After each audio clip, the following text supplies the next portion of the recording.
L'Assemblea dei lavoratori del Casinò di Venezia ha confermato la linea dura preannunciata dai sindacati dopo la rottura delle trattative col Comune sul nuovo contratto.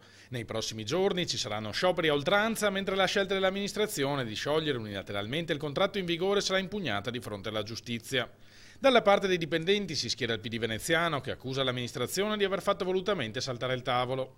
Ho l'impressione che come il sindaco e l'amministrazione si sono comportati con i dipendenti diretti del Comune e in altre occasioni avessero in realtà già deciso di disdire il contratto, e questo è un fatto grave.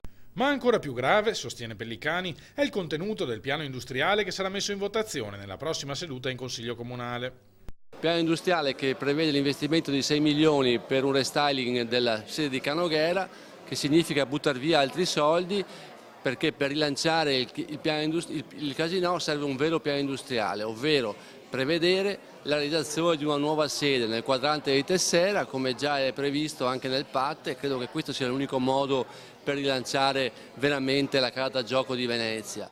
Di fronte alla disponibilità mostrata dai dipendenti, attacca il consigliere, l'amministrazione comunale ha deciso di proseguire imperterrita in una strategia miope che non garantisce alcuna ripresa degli incassi. Noi non possiamo chiedere ai dipendenti una flessibilità H24 e poi non fare parallelamente una politica che porti nuovi clienti, nuovi soldi, nuove risorse al Casinò.